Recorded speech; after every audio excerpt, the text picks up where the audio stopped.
You're now live. Okay, we are live. This is Senate Finance. It is Friday, May 14th. And congratulations, committee. I think that was probably the easiest sledding for miscellaneous tax bill I've seen. There were basically no questions. Probably won't be the same when it goes to the House. Thank everyone for their hard work on that. We're starting earlier today because we were sent H-157, an act relating to registration of construction contractors. And David Hall is here to walk us through the finance-related sections. David, is this the first stop for this bill in the Senate? No, you have the report of the Committee on Economic Development. Okay, Economic Development had it. All right. Just finding out. Couldn't figure out why we got it first. Okay. So why don't you walk us through the relevant sections, maybe just a $50,000, foot view of what's happening in Sure. most sections, but then just focus in on what ours are. Sure, happy to do that. David Hall, Legislative Counsel. Would you like me to show this document on your screen or just talk you That through would probably be helpful. Yep. Okay. All right. This is H-157, again, as recommended by your Committee on Economic Development, Housing, and General Affairs. And this language, this proposal should look pretty familiar to you all. You adopted it very similar language and posture in S-163 in a prior session. So this bill is the registration of residential construction contractors. And from that previous iteration, you may recall what's going on is within OPR, following a sunset review, it is recommending registration, not licensure, but registration for residential construction contractors. And that's a pretty broadly defined term, but that basically is anybody who is directly contracting with a residential homeowner for work on that property, with some exclusions. And that registration is through the Office of Professional Regulation. There is the possibility of certification, which is voluntary, and that is in any number of specialized fields that OPR ultimately adopts standards for, such as green building, energy efficient, construction, et cetera. That is voluntary, but the registration is mandatory. So to register, as with most things, there are fees involved, and we can take a close look at those, but I'll quickly take you through the bill. The findings are all originated on the House side about basically how we don't have any way of knowing or contacting all of the people who are in this profession. And Madam Chair, can I ask a quick question? Sure. When it says contractors, does that, I'm just wondering at what level we're talking about. Are companies registering or Yeah. are all the employees of if it's a 25-person company, yeah, with 14 carpenters, right. they all register individually, or is the company register on behalf of them? So we'll get to that, but to answer your question, a person acting in the scope of employment is not individually required to register. The business is. Okay, thank you. And there are different fees for individuals and businesses, and there are exemptions that relate to individuals and to businesses. So you'll see here on page 3, the registration requirement kicks in as soon as you have a contract to do a job for basically $2,500. This has been, a moving target over the years. It started at 1,000. It came to you this year from the House at 3,500. The Senate Economic Development number is 2,500. I think at this point, everybody can acknowledge that's in today's construction world, that is not a lot of money. So The threshold for triggering the registration requirement, again, is you contract with a homeowner on a project that's basically worth $2,500. Hey, David, Yes, is that the labor or labor and materials? it's really both. It's the total value. That's a pretty small job, given the cost of materials. Yes, and going up every day. Yep. Okay. So you'll see in subsection B that residential construction is, again, it's kind of broadly defined. It's build, demolish, alter a residential dwelling unit or a building or premises with 4 or fewer residential dwelling units in Vermont, and that includes interior and exterior construction, renovation, repair, painting, paving, roofing, weatherization, heating, plumbing, solar, electrical, water, wastewater, and other activities specified. It is really all the work that would be done on a residence. And it's couched as a, as much a consumer protection bill for residential homeowners as anything else. Now, there are exemptions to that, and those are important, of course. As I said before, in number 1, an employee acting in the scope of employment. 2, a professional, engineer, architect, tradesperson who is licensed, registered, or certified by DPS, acting in the scope of that license, registration, and certification. And then Economic Development Committee also clarified here at the top of 4 that a business that does otherwise qualifying work through employees who would individually be excluded from registration, that business is also going to be excluded from registration. Can you give us an example? Yeah, a plumbing company that only does plumbing with licensed plumbers. Okay. But if they have a blended workforce and they have other guys or gals, whatever, whoever, that go in and, for instance, do some of the rough framing or, other types of construction work, and they're not licensed by DPS, in that case, the business would have to register. Okay. So this is also in response to heating companies that use certified techs and licensed plumbers exclusively for all the work that they do. David, Yes. so would this apply to just like a single person who is, I mean, I always think of contractor as sort of the supervisor of a larger job. Yeah. And then like if I hired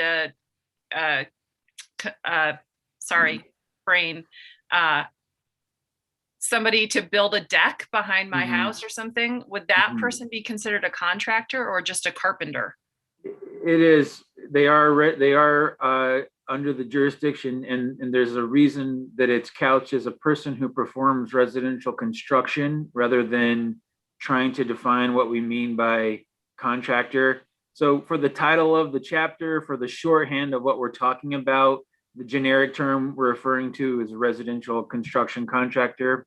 But you have to really drill down to the legal standard here.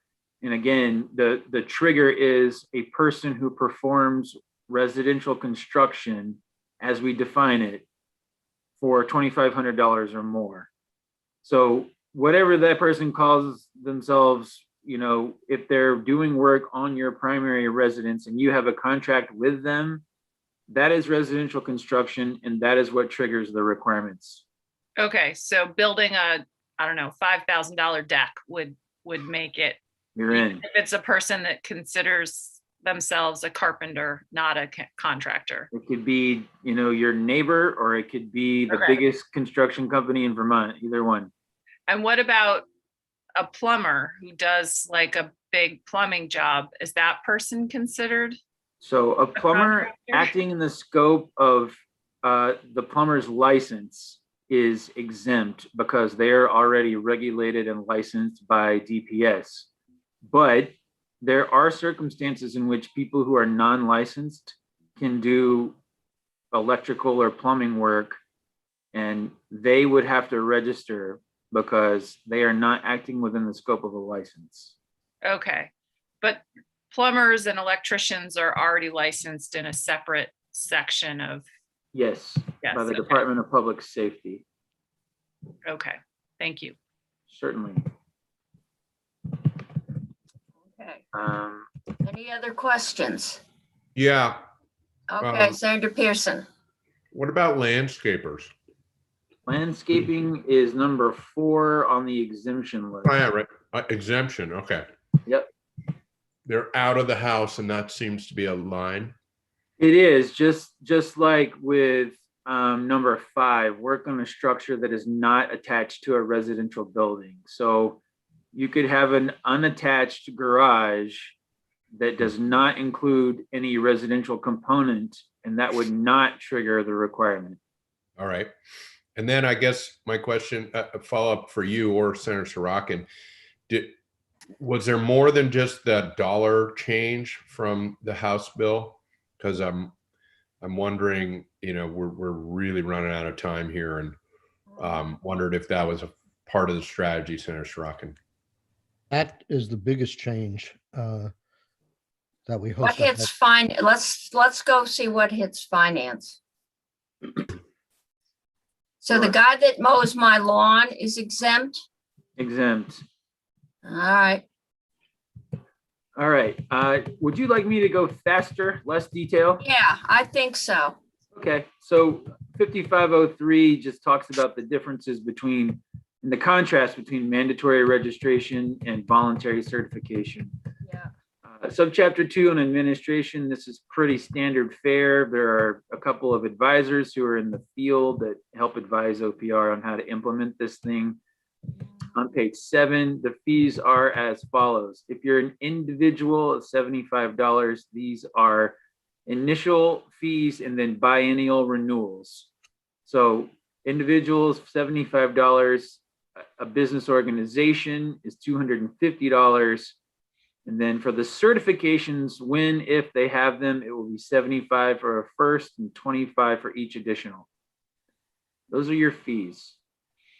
Certifications, do they have to be renewed, or once you have them, they just carry on? That's a fair question. I don't know how they're going to structure that. So the way this is constructed and the way I've always heard it is it would be a biennial thing as well.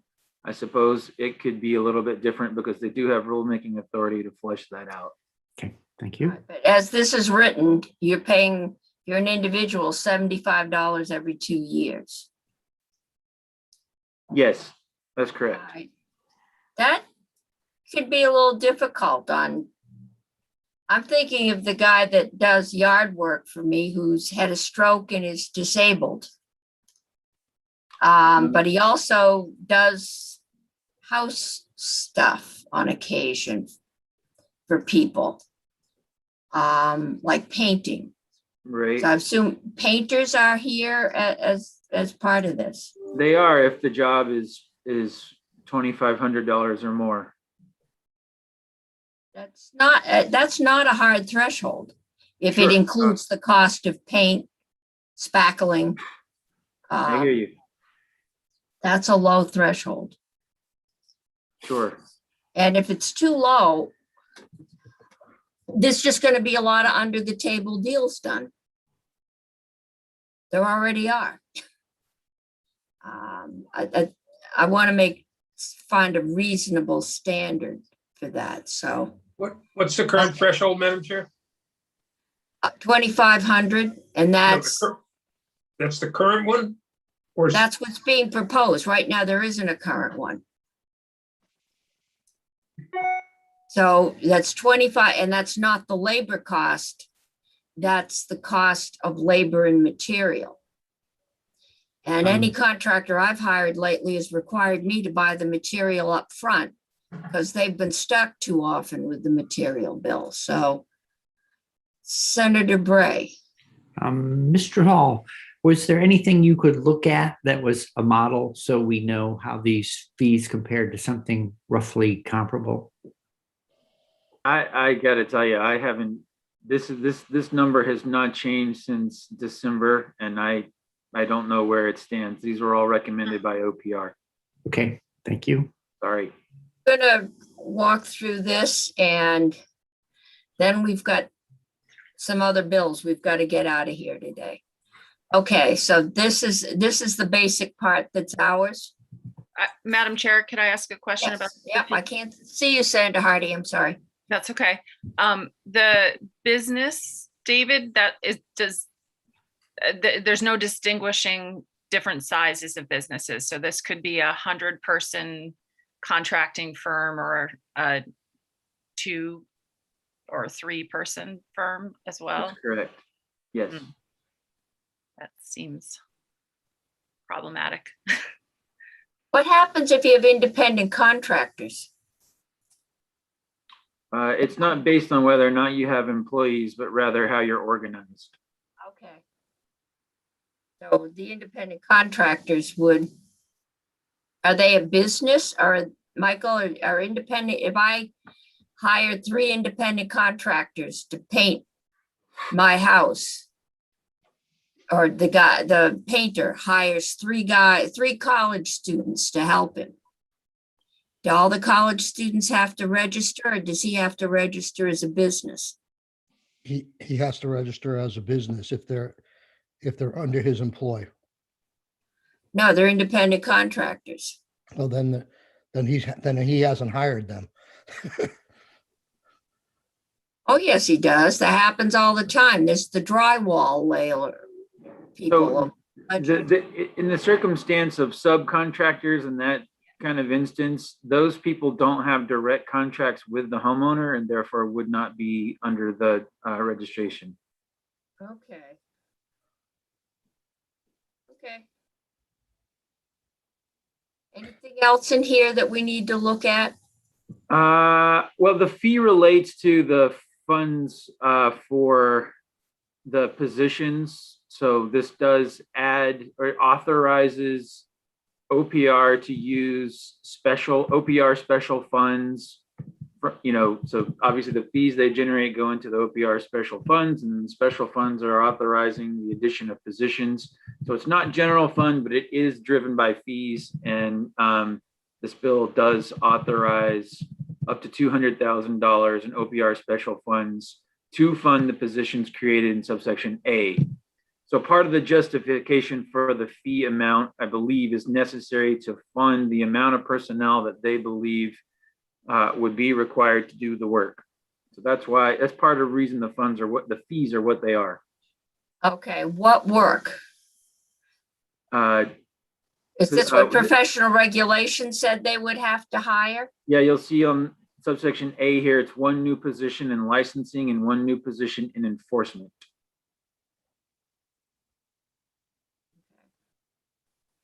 Okay. Mr. Hall, Yes, this sir. isn't really your bailiwick, but do you know if there was a fiscal note produced on this?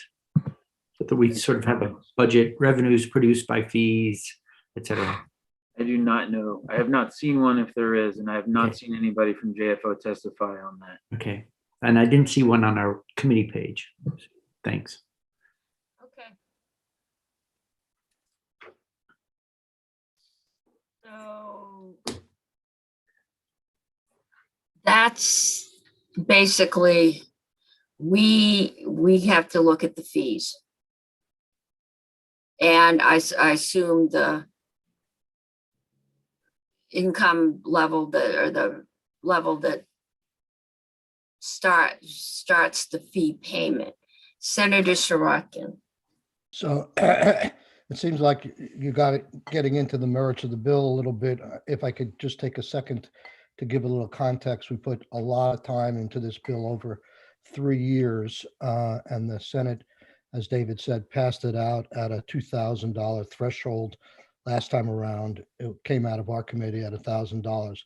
The bill was brought to us by the Attorney General because this is the number 1 or number 2 most common complaint they receive at the Consumer Protection Division. And it was fashioned after a Sunrise report by OPR to give the lightest touch possible to regulate. We are a very distinct outlier in the country in terms of, I think, 40 states regulate this profession or license these folks as opposed to merely register them.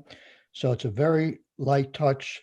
The threshold is higher than what we passed in the Senate last time, and the Attorney General very much supported going to 2,500 from the $3,500 that the House passed, even though their substantive committee passed it at 2,500 as well, because at 3,500, we were going to miss 60% of the cases that were complained as the number one consumer complaint that the Attorney General receives. So we're even at this level, we're not getting at all the folks and all the complaints that people are making against. And we're talking about, these kinds of cases where people take your money and disappear. They don't even do the work. The little old lady who tries to have repair on her roof, puts a deposit down, and the person's gone. In addition to parts, we heard some real horror stories a couple of years ago. They do partial work that's abysmal, and it's on people's home, which is the most prized possession. So this is very much a Consumer Protection Act. Okay. Doesn't mean we can't ask questions. Senator Hardy. And Thank then you. Senator Pearson. I have a couple questions. I just, for clarification, David, section 4, the implementation section, there are some sort of modified fees, and if you, for registration during a certain time period, is that essentially an attempt to, my brain is not functioning. It makes small, like divide up the fees for a partial period. These are thank you very much for raising section 4. In my haste, I skipped over that, the implementation. It's important. If you don't mind, I'll pull it back up because you, as a committee, this is in your jurisdiction. You'll see in A1 that these registrations would begin next April. They can start taking applications this December. The part in 3 is kind of like the early bird special. If you register between December and March, it's $25, and between April and the following March, it's only $50. That's for individuals rather than $75. And then the early bird special for businesses is $175 and then $200 rather than the $250 if you come in during those time spans. You'll see in 4 there that OPR cannot take any enforcement action until April of 23. So those pieces, I again apologize for skipping that. Those do relate to your fee structure. Okay. Thank you. That's helpful. I like the early bird special. That's not the word I was looking for, but it helps explain it. I do have a couple other questions on different sections. Well, one sort of general question is, if somebody does have a complaint, if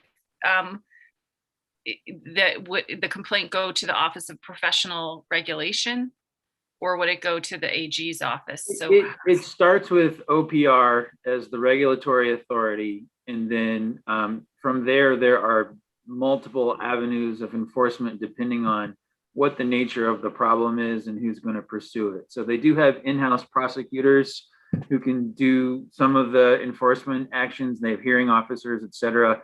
They also refer cases to state's attorneys and to the Attorney General's office. And from there, they can further, balloon into consumer protection violations, to criminal fraud, which would be criminal, in court with the state's attorneys or the AG's office pursuing those actions. So it's both administrative and civil and criminal, depending on the context, though there's one limitation that was brought in the House and perpetuated here, that you can't face a criminal violation for failure to register. Okay. And what about if a contractor has somebody who doesn't pay them for a job, and so it's Sure. a contractor's complaint? Does that also go to OPR, or? That's actually governed by a separate statute in Title IX, under which it's basically our version of the Prompt Payment Act, under which contractors and subcontractors have a sort of a menu of rights, protections, and then enforcement options against either contractors who don't pay subs or homeowners who don't pay contractors. Okay. Would you mind when you have, after you're done, just emailing me that statutory citation? I have a Sure. constituent who asked me about that. That's why I asked you. Yeah. I have two more questions, Madam Chair. One is about the insurance, insurance limitations.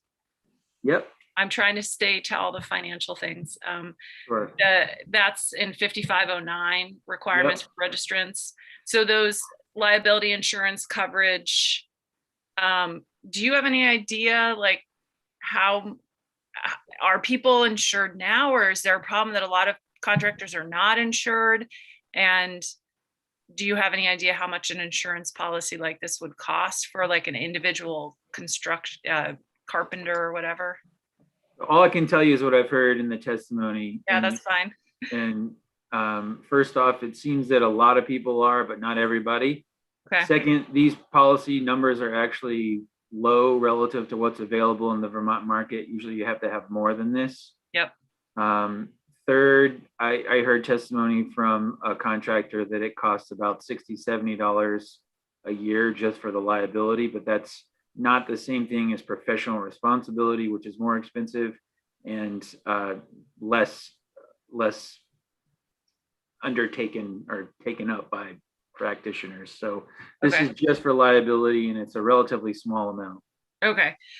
And my final question, Madam Chair, is for actually Senator Sorokin. And I'm just curious if you considered a varying fee for businesses, for bigger businesses that may have a lot of employees or a lot of people underneath them versus the really small ones.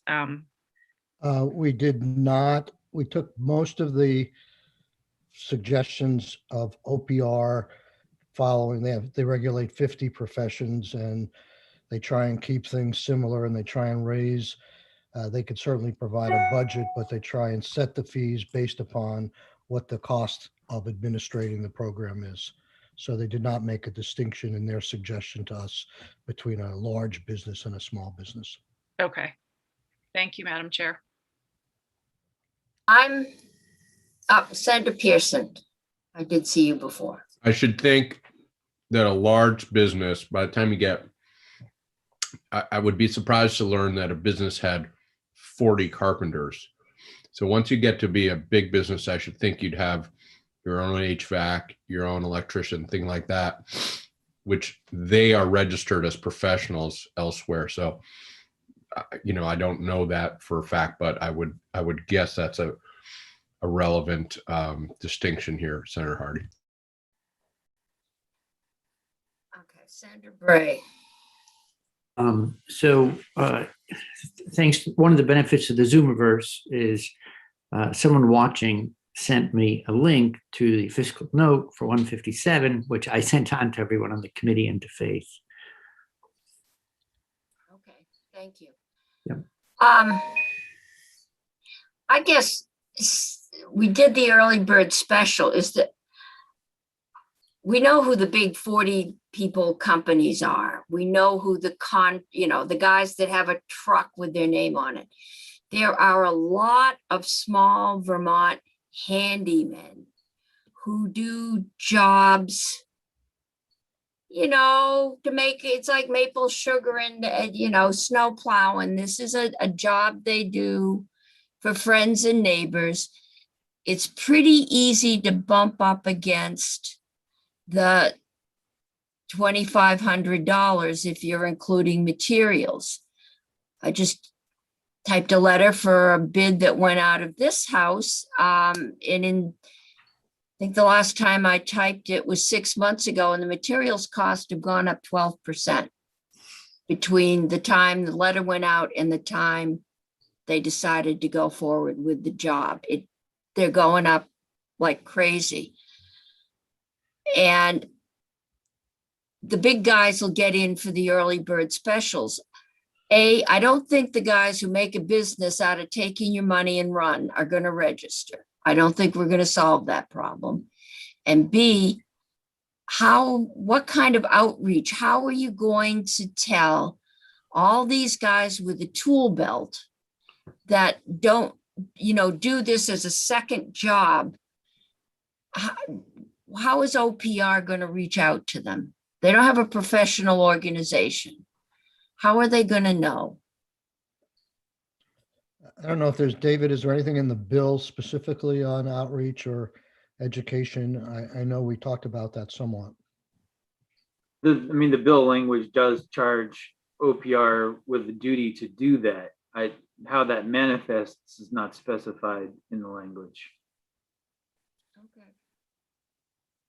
Okay, Senator Pearson and then Senator Brock. Madam Chair, I remember this from when I sat on GovOps some years ago, and I'll just confess I wasn't wildly enthusiastic for some of the reasons you're saying. But as I recall, there's no surety that this is consumer protection in year one. But as the system builds, then potentially a customer before signing a contract has a place to go. There is a registry, right, David? Yes. So that becomes a potential for consumer protection. The other thing, and the reason I've actually gotten quite enthusiastic about this, is we have no ability to reach these professionals right now, and things like code, in particular, when you look at our weatherization, our need to beef up insulation and those kinds of climate energy consumption related issues, this gives us a chance to make sure the workforce is educated and partnered with us, as we even offer incentives to homeowners to get a heat pump. We need the contractors to know that that's there, since they're going to be walking through consumers through it. So I've turned a corner, come quite enthusiastic myself, and I hope we will advance this. I'm open to making tweaks, but I would just say that I think this is a good one. I predate you. I did this on economic development when former Senator Mullen was chair. But Vermont does have a significant non-professional workforce. And I don't want to, it's not the registration fee. You're crazy if you hire someone to do, and don't ask about insurance. But I know that there's a lot of guys out there that can't afford the insurance because they don't work enough. And I'm not sure that homeowners that can't get someone to work or can't get someone to work at a price they can afford are going to be happy. But if that's where the committee's ready to go, that's okay. Senator Brock. And then I've got Senator Bray. And then we're going to move on. Okay, this bill passed through economic development on a vote of 4-1, and probably no surprise to you that I'm the one. And I'm the one for several reasons. First, the reason, Madam Chair, that you raised is that the honest contractors will register, and the fly-by-nights who change their stripes every time they defraud a homeowner won't. And those people won't be picked up and won't be picked up easily. Second, I suspect that by even in creating this register in which you can check whether or not someone has had a complaint, if there's been a complaint and the complaint is being adjudicated, it will take, according to what OPR tells us, 6 to 8 months before it's finally resolved and appears in the first place. My concern is a lot of the folks who are victimized are elders, who are seniors. And I suspect, and hopefully if reporting is good, time will tell, that we will find that there is relatively little use by the population that is most being victimized of the information that is theoretically available on the web. With respect to the contractor workforce, if you have the list and you send things out to them, the question is, will they read it and act upon it? And that, again, is an unknown, I realize. But the thing that gives me the most pause is the purpose of this is to help the victims, the people who who people have taken their money and run, and this doesn't help them. Because when you ask, well, okay, you catch somebody who has done this, what do you do? What's the recourse that the consumer has? And the answer is go to small claims court and sue them. Well, we didn't need this massive bureaucracy in which we've got to add to OPR staff. We've got to create this registry of zillions of people throughout for the consumer to be in the same position they were in beforehand, that the only recourse they have is going to be able to sue, and in the hope that some sort of a quote civil penalty or slap on the wrist by OPR.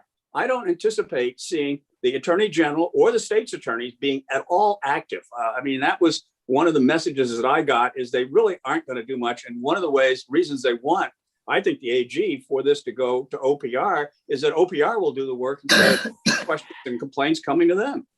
That's my read. Okay. Senator Bray, and then we've got to get on. We've got this little revenue mess. And we've got one other bill on today. So Senator Bray, and then. Yeah, just very briefly. So Senator Pearson touched on the weatherization issue, and we worked on this a lot this year down the hall. And one of the things that when we're looking at a program designed to weatherize an additional 120,000 residences, that and the state's going to be putting money into doing that work, we do want to make sure that we have that good work is done. So registration is part of the whole, I think, a better connection to workforce and certification of people delivering service, so that when we invest in something, that we'll know we're investing in quality contractors delivering that service. So I do think it will be helpful on that build out. Okay. We're going to move on because I've got all my witnesses here to the. Do you want to vote on it, Madam Chair, or? I don't, but. Well, I would make a motion then, because no, I won't make a motion, but as Senator Pearson said early on, we are running out of runway on this bill, and the House is going to have. Senator, and you just sent it to us today. And as you said, this bill has been through the Senate 3 times. So how does that make it any faster? Well, I'm not sure why bills are coming out the last day of the last day this committee is meeting, and I've got a new bill. I'm feeling a little pressured. Well, we're talking about the fees related to the bill. You know, if we want to have OPR in and describe how they arrived at those fees and why we accepted them, I understand, but I don't understand if we could lose the entire bill and 3 years' work over what the fee amount should be. Has there been a motion to change the fees? No, there has not. Oh. But there can be a motion. There can be, Madam Chair, I don't want to step on your toes. Did you just say we can make a motion? Because I don't have to give anybody permission to make a motion. Well, then I would move that we advance this bill as it's arrived to us. Okay. Is there further discussion on that, Senator Brock? And I would vote to advance the bill because I think the bill deserves to be heard. So I don't want to, even though I oppose the bill as a whole, I will vote to advance it because I think it deserves to be heard on the floor. Okay. Any further discussion? If not, all those in favor say aye. Aye. Opposed say no. Okay, that's 7-0. And Senator Pearson, why don't you report it for us? Okay. Okay. Or no, you've got a committee of conference, maybe more than one. Senator Bray? I'd be happy to report it if you want me to. It came out of my committee. Are you reporting the main bill? I am not. Oh, okay. Right, Senator Bray, did you want to volunteer or did you have? I was volunteering. I was Oh. a carpenter years ago. I'm interested in the profession, so whatever. That's fine. Okay, we're gonna move on now. Who do I log in as reporter, Madam Chair? Senator Saratkin volunteered. Okay, thank you. All right, let's go back to the miscellaneous revenue bills. And we sent Graham out with a whole lot of stuff to look at yesterday. As I remember it, we like the money, well, we like some of the money we're spending here. Some of us like some of it and some of us like others. But we're not overly fond of the way that we're raising it. And we've got this little hitch that some of it has already been booked in the general fund, or at least that's what we've been told. So we're trying to figure out, A, if we do nothing, can we keep the general fund whole, especially at this time of year? And B, if we want to do one or two of these things, what can we do? And is there another way to raise the revenue? And I think, Graham, we asked you to see about broadening the $1 million home to condos, second homes, and open land. And then to take a look at, if we're going to tax businesses, is $1 million business the equivalent of $1 million home in the sense of it's somewhat extravagant? So welcome back. Thank you, Madam Chair. I'm Graham Campbell from the Joint Fiscal Office. I guess I'll start. So I've a document on the website, on the committee's website, entitled Property Transfer Tax Proposals. Which overviews some of the information the committee wanted me to look into prior to this meeting. Before going into that, I spent the evening talking with Steve and Stephanie and Senator Kitchell about the status of the budget and the status of this bill to sort of get a final sort of decision about whether this is included in the budget, whether it's needed. And the answer that I have for the committee is that this bill is not needed for the budget. So if the committee decides not to move this bill in any way, shape, or form, just decides to table it, that would be okay for the budget, I've been told. What I've also been told is if the committee wants to do something within this bill, say change up some of the parameters, that it be kept in sort of a revenue neutral way. And so that can mean revenue neutral in fiscal year 22, but it also can mean revenue neutral in the out year. So for instance, you see that the manufactured homes credit, it grows every single year to 1.25 million. So I think from speaking to the budget folks, they would prefer that the committee, if they're going to change anything in this bill, make the bill revenue neutral, in the out years as well, not just in the first year. Because in the first year, say you do the manufactured homes credit, it's only a decrease in revenue of $250,000. So it would be, I think, relatively easy to make that revenue up, but it's the out years that are, I think, what we're talking more about revenue neutral. So to sum that up, and I apologize for the miscommunication on this. This is sort of the fog of war when the budget moves before tax bills. To sum it up, the committee does not need to move this bill for the budget to be okay. But if you decide to do things in this bill that you like, for instance, that the budget people ask that you do it in a revenue neutral way. Okay, I thought that this was more of an encapsulated bill, that it was raising the money it was spending. That makes life easier. So then we get down to how do we distribute the cost of whatever we decide to do. And could you find out any information on housing, business, what? Yeah. So as I recall leaving the committee yesterday, it appeared to be some interest in doing the manufactured homes credit. And there was some interest in maintaining the property transfer tax surcharge, but doing it at a higher threshold, and then looking at some additional information about, the amount of revenue raised by each type of property. So that's the document that I have posted on the website. This is information that the tax department provided me with last night. This table shows essentially what the revenue raised from what's currently in H437 on the far right side of this table.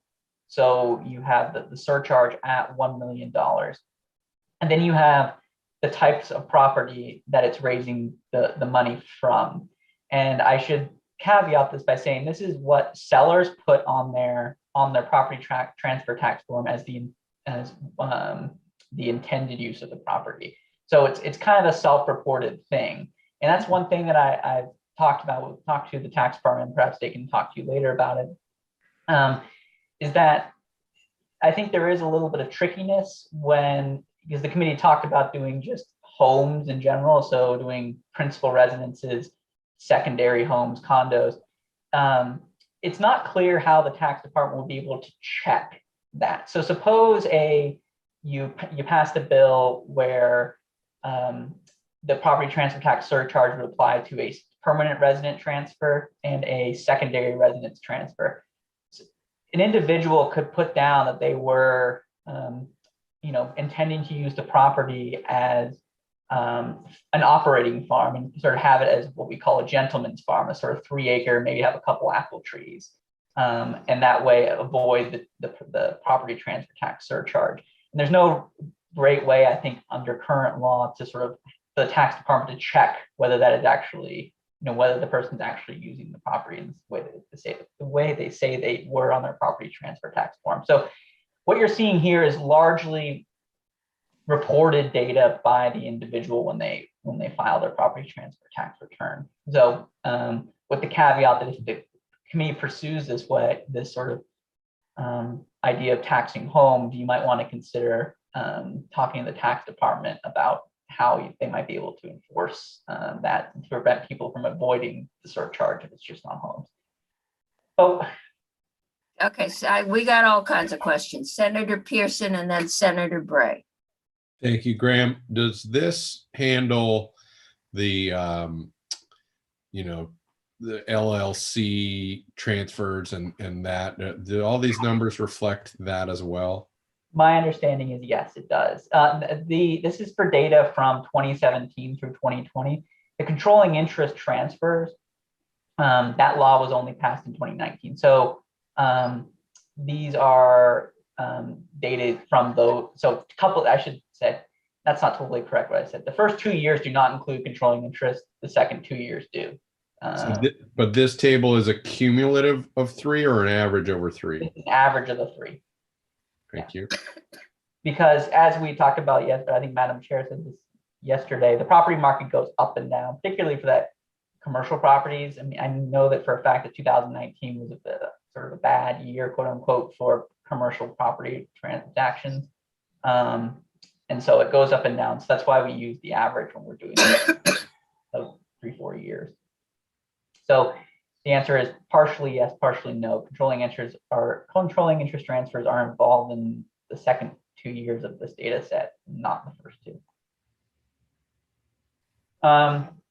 So I guess one of the things that we were considering was, what about if we set the property transfer tax surcharge at $1.5 million instead of $1 million, and that might help some businesses and some commercial transfers. So if the committee did go with a $1.5 million surcharge, we estimate that you would raise $1.55 million if you applied it to every type of property.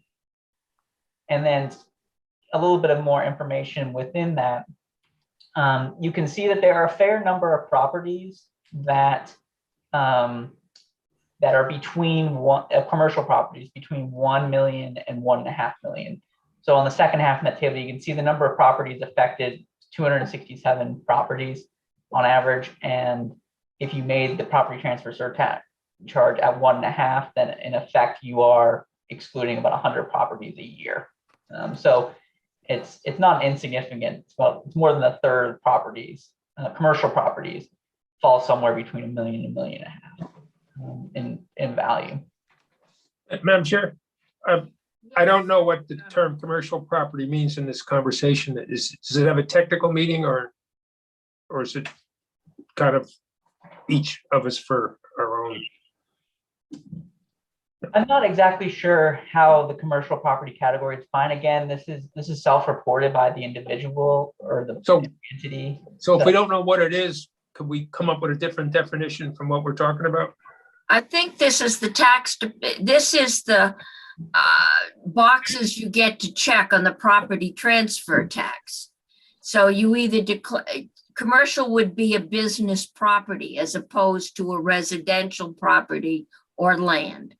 So if you have a house you live in, and then you got a couple more for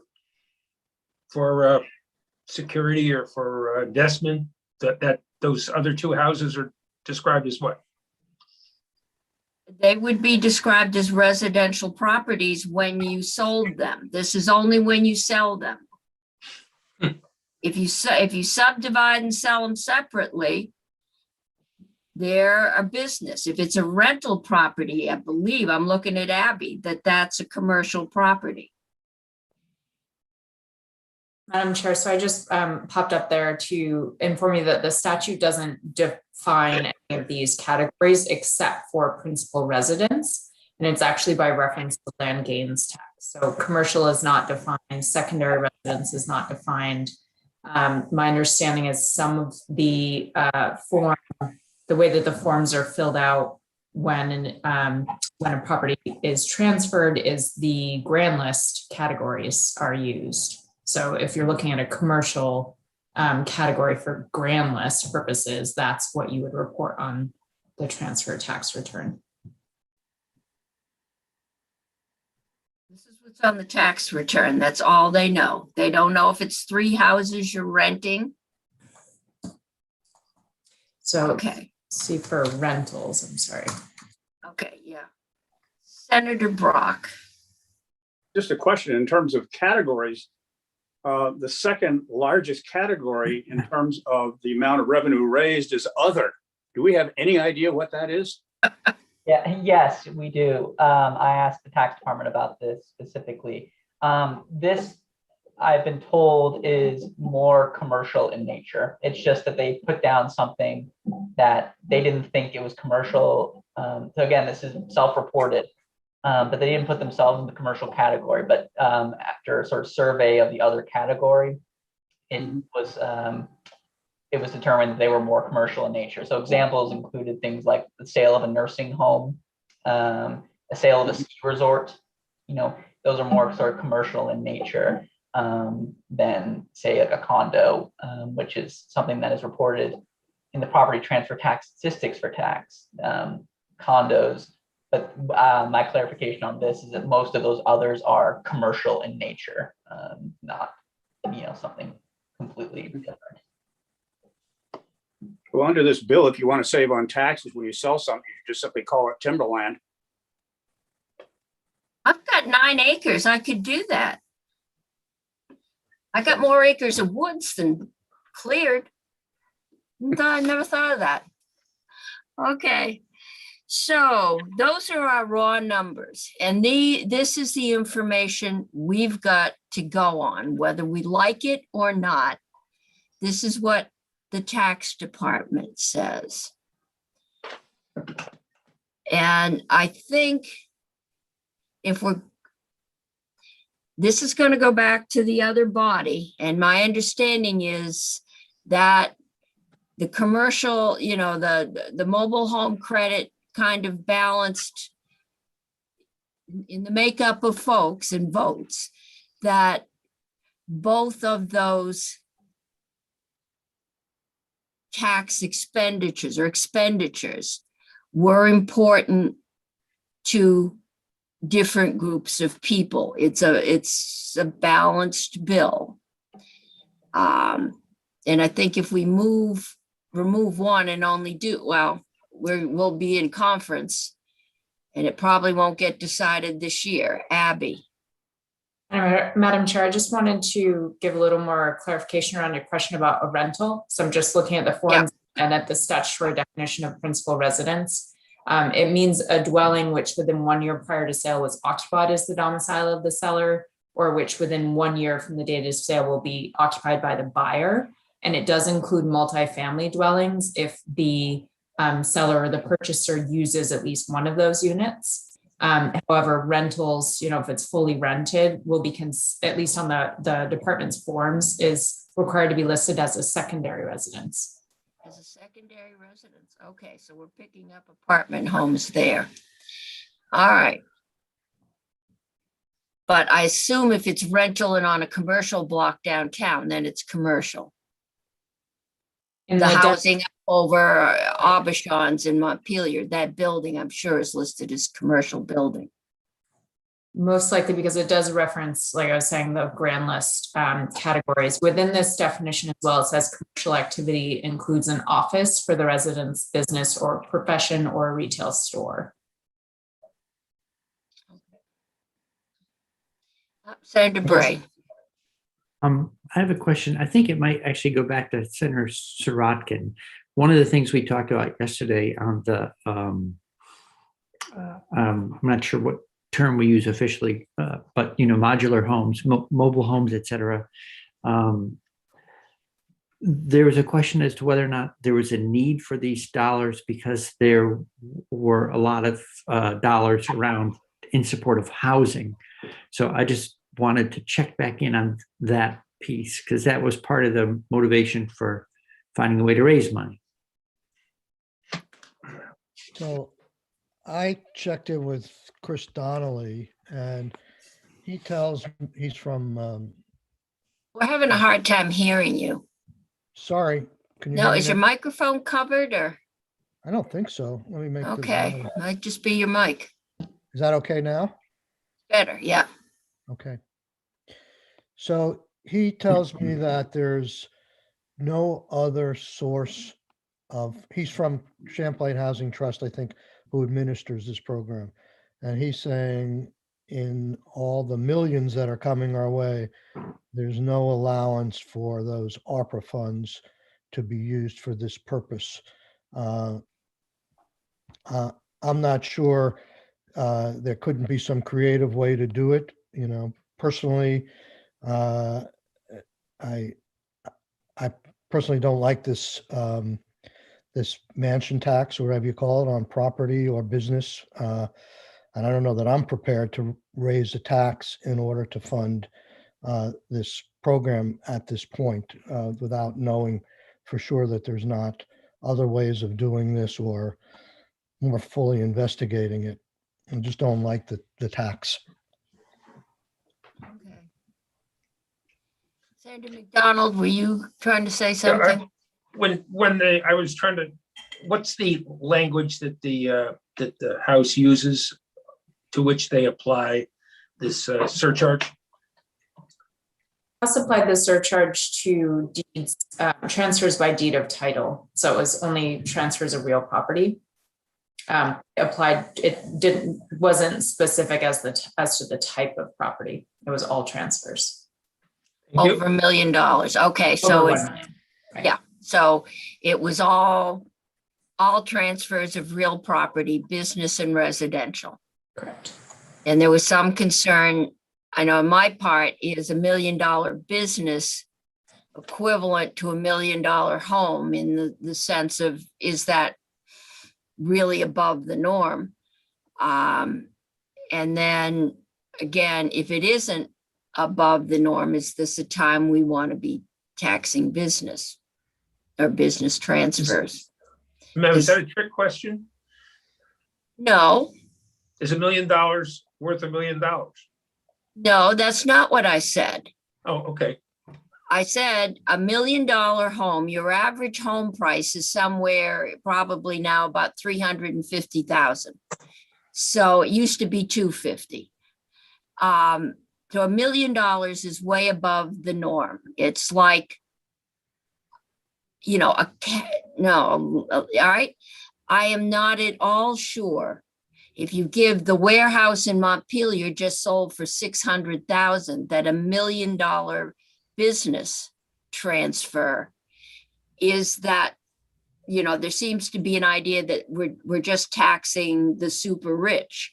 I'm not sure that the numbers equate when it comes to business. That was my concern. So Senator Pearson. My question's for Graham and Abby, I suppose. Is there technically, is it realistic that we would set different surcharge triggers for commercial and everything else? I mean, as you've described the murkiness of property definition, I guess I've been wondering if that's why the House just did it all and put it in at one rate, and whether or not it's realistic for us to try a different approach. I'm not sure. I think the tax department will be able to help us understand what they're capable of in terms of delineating. Right now, the property transfer tax surcharge is essentially in 3 buckets. One is properties transferred that are principal residences. Another is properties that are owned by VHFA, VHCB, and the U.S. Department of Agriculture. And the third are all others, which includes commercial properties, industrial properties, timberland farms, secondary homes, things like that. And so that's what I think the tax department is set up right now to administer and enforce, and then check in to see whether it's actually that's what's being transferred. But I don't know as to what their capability is within the subcategories of those 3. Whether they, within the other category that's currently exists, whether they'd be able to parse secondary homes and all other types of non-principal residences, and whether they have a way to enforce that or not. So I don't want to sort of get out in front of my skis and speak. Okay, so if we raise the level, and I think we can, on that category, we will, if we say, all right, looking at the chart, we'll go to 1.5 million. We would also be doing 1.5 million on secondary homes, right? Yes, you would be doing, if you essentially just change the threshold of number the surcharge applies to, 1.5 would be applied to all transfers, unless you specifically wanted to carve out different ones for a different type of surcharge or lower threshold. Okay. Senator McDonald, and then Senator Hardy. Madam Chair, I fully expect to hear it's not that simple as the answer to my question. But my question is can properties be divided into 2 categories, developed and undeveloped?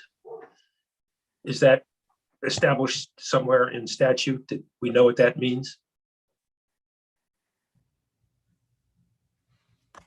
I don't know the answer to that question. I mean, undeveloped would be raw land. Just looking, it's at the time of transfer. So other than distinguishing between the seller's use and the buyer's use, I don't think that there's a distinction made. It's the point in time when the transfer occurs. So if it's subsequently developed, that's a subsequent transfer. Well, you could. I usually don't propose things that might be within my, from which I might profit, but it would simplify it to say that such a surcharge was on the sale of developed property, and it was not on the sale of undeveloped property. So that would take away the chair's 9-acre woodlot and my agricultural land, but that would be and I don't know, parkland or land that was undeveloped. Right now, my 9 acres is listed as a home site in Montpelier, which makes it very valuable. Well, it's It more used to be. valuable undeveloped land. Yeah. Okay, Senator Hardy. Thanks, Madam Chair. This just underscores the need for that data collection that is in our other bill that I proposed. But I'm wondering, first of all, Graham, thank you so much for doing this chart for us. You have a couple properties, or more than a couple of properties listed under some categories, but then it has total revenue raised as 0. Did you explain why that is? I didn't catch it. Good question. In fact, as I was looking at it while there was discussion in the committee, I don't have a great answer to that question. I think it might be a rounding thing. So some properties hit the threshold, but then their total amount of taxes, I've rounded these for simplicity for the committee. So they might generate some tax, but it might be, not enough to show up in a rounding perspective here, because we're talking marginal, the marginal rate over $1 million. So, as I'm looking at it, there, say for let's see, for the surcharge at $1 million, there are 18 operating farms.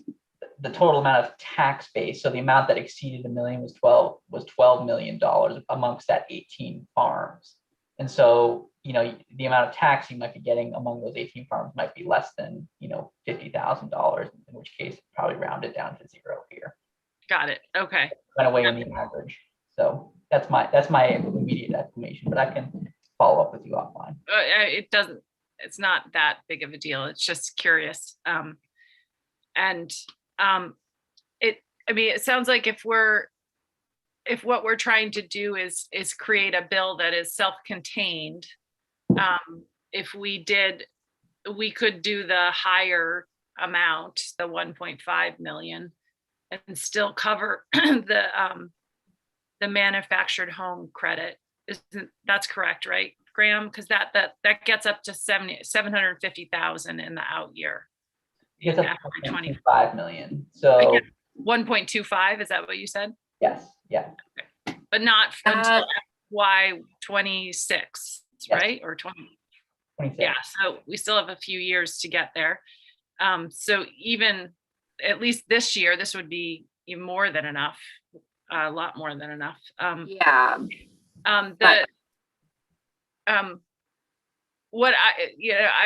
We all got some information from Chris Donnelly, as Senator Sorokin mentioned, and he was saying that as far as he can tell, there's not money in the budget that would be able to cover this kind of manufactured home stuff. That some of it is for. There's some money for sort of infrastructure apparently for mobile home parks, but not for replacement of manufactured homes, is my understanding. And most of the people who live in the mobile home parks are very, very low income. So I think if that's true and there's not money that could cover it, and I don't know, it sounds like Senator Sorokin is still a little unsure about that. If there really is not money, it seems like it would be a good use of this to do it at these higher value properties to raise the revenue for it. I think that might meet our need. I think we need to face the reality that this was packaged the way it's packaged in the other body to get a balance of interest. And if we just send it back lopsided, it's lopsided, and we're going to have a committee of conference in the chance that that'll get resolved this year. We are rapidly running out of runway. I am really concerned about miscellaneous tax. So I think if we want to do this, we need to look at doing all of it. Senator Bray. Mr. Campbell was saying something when we first got started. Now I need a little refresher, or maybe Chair Cummings, you we talked about it very briefly yesterday. Have you had a conversation directly with appropriations to say whether or not there might be enough flexibility in the budget to find some portion of revenue reallocated to address one of these expenditures, a reduction? Okay. I think what we heard was that we didn't have to raise money to balance the budget. Yesterday, we thought we had to have $1 million had been spent. I asked Senator Kitchell that last night. So it sounds like we're dealing with an enclosed bill. Right. If we want to. And yesterday there was some, but I think if we're going to do anything, if it's important enough to want it to fly, then we're going to have to do both, because that was the balance in the House. Okay, we can send it back, but we'll just go to conference. Right. So 2 investments funded by the tax. This is self-contained. The other thing, I mean, it's maybe a philosophical point at this point. I don't know what revenues we forego by adding this tax. There is the discouragement factor that it just so happens overnight. I talked to someone who, because they have an Airbnb, they have a current guest, and this is a relatively, I guess, well-to-do folks. They've spent time in Maine, New Hampshire, and Vermont in the last 4 months, and they're planning on relocating here as permanent residents. And would a surcharge make the difference between them saying we're coming or we're not? Who knows? It doesn't sound like a welcoming thing to identify a certain group of people and apply a surcharge to them. So, and if they don't show up, then there goes. They're coming as residents. So there's all their spending, all their sales tax receipts, their income tax receipts. I just wondering if this is going to be expensive money to acquire. Okay, I see Senator Pearson, then Senator Brock. I think it's important to look at the scale. If somebody's buying a $2 million home, we're talking about a $5,000 surcharge. I really find it. I mean, you're paying more in fees to the people around the table than you are to this surcharge. On the other hand, we have dozens of people living in decaying mobile homes, many of them on fixed income, disability, that are kind of slipping through the cracks of the exciting investments we can make on the housing front right now because of federal money. So, Madam Chair, my question is for you. You've said if we're going to do this, we should do both. Do you mean if we wanted to go both? There's the manufacturer. Okay, that's credit. what I'm. Yeah, and that was the balance in the House. We can do one. We can just send this out as it came in, or we can tinker with the tax. You're confusing me by both. I don't mean to get all McDonald. Yeah, no, it's the manufactured, the manufacturing home and the manufacturing going to not direct touch, but process form of taxation. All right, that's helpful. Thank you. And some of those, that was the balance in the House. But some of those pieces are moving elsewhere. That's where I get so confused quickly. I will look to Senator Sorokin, but I believe yesterday he said both of the expenditures were on 101. No, just the tax on the mansions and the mobile home tax credit are on 101, which I think was voted out of appropriations this morning. House appropriations. House appropriations. So if we do nothing, it's on there. But they were put on by Representative Ansel in Ways and Means, and I think I don't know. I think we haven't talked about veto either. I guess that's nothing we should be concerned about, but I have a feeling that putting on the tax on mansions, everything I've heard, it's really looked on unfavorably by the governor. Maybe it gets better when you don't put it on business. I don't know. I mean, I spend a lot of time down the hall trying to do things. We're giving a lot of money out to businesses, and then we're going in the opposite direction here. I don't know. I think, I don't know. The time is short. You're right. I think there may be a way to find money for this group of people. It's 30 people we're talking about a year to get their manufactured homes repaired. Maybe we can do it without a veto and without a tax, but no guarantee. So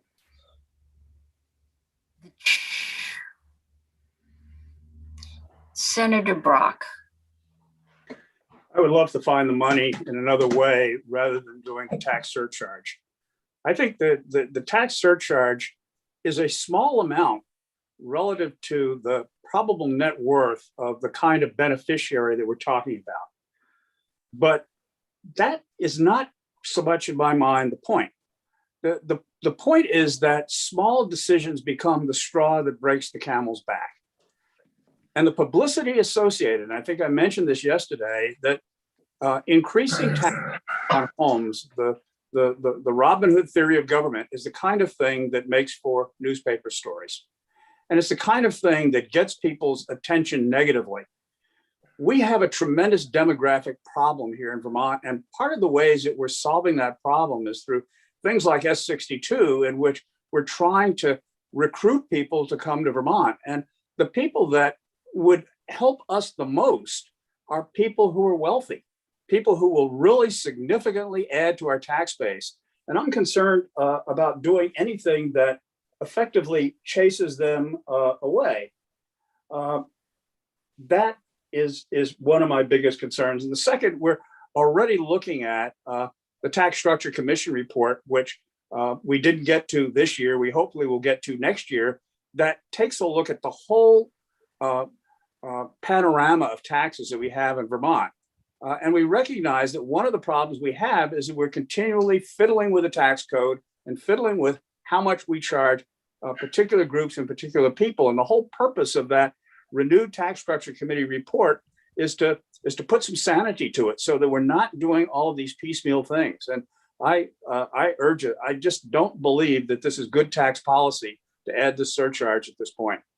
If we can find the money for the manufactured homes credit elsewhere within the budget, I absolutely would support doing that.